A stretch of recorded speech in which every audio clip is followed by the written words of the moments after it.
you don't have that opportunity for a quick redo. We Yeah. can't say start over. Neither are we, because we are live here on the Come on in. Backstage show. Hello, darling. How are you? Hello. Congratulations. Congratulations. Congratulations with WTTW. We've got Heidi Zersen. Yes, sir. Heidi, first off, congratulations. Thank you so Congratulations. So this is for nostalgia, historical, short or long form content.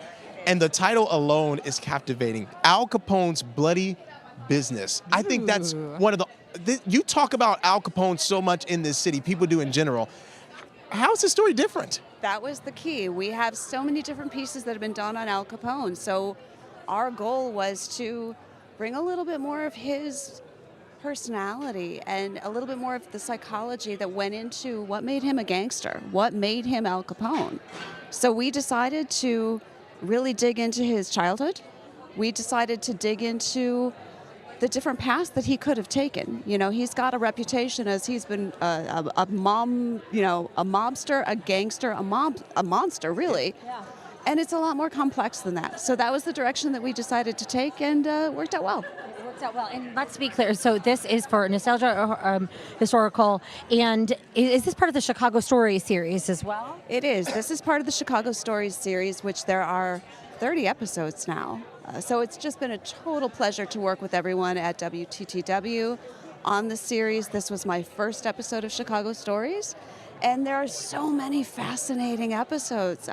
We've got great colleagues, terrific producers, terrific crew, terrific cameramen, every single level of production. So much to uncover. Somebody like Al Capone, where you think it's all been done. Yep. We know the man, the myth, the legend, infamous though it may be, and still uncovering new ways to share and tell that story. Yes, ma'am. Is there something that stood out that we're like, oh, I didn't know that about Al Capone, or anything viewers may have said about that story? There's a lot of myths. Gotcha. There's, one thing that we love doing for this episode is everyone's got a story. Chicago, I'd say we have a little bit of a reputation as still, you travel anywhere in the world, people will say Al Capone, Michael Jordan. Always. Exactly. It's Oprah, it's Capone, it's Jordan. Yep.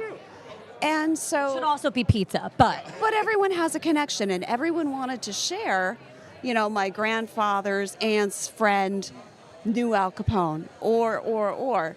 So we had a really good time just talking about some of the myths versus the truth. And he was... complexities. I mean, he really was a family man, which you get, the Tommy gun toting gangster. Sure. He genuinely did have a lot of dedication to his family.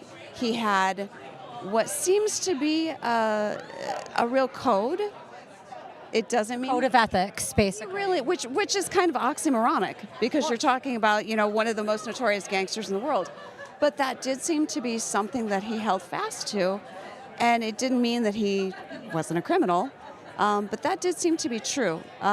Versus some of the, he killed 500 people. Doesn't mean that he did not kill people. But it does mean that something that's repeated enough becomes the truth, and that becomes part of the myth.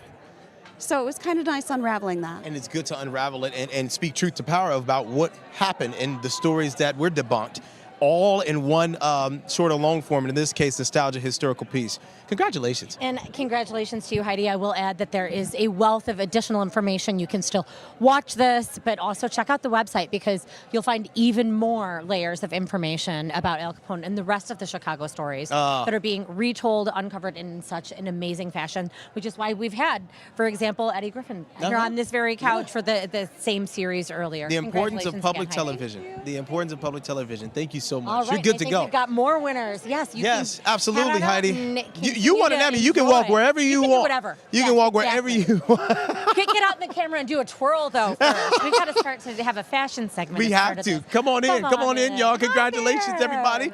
Come on. Congratulations.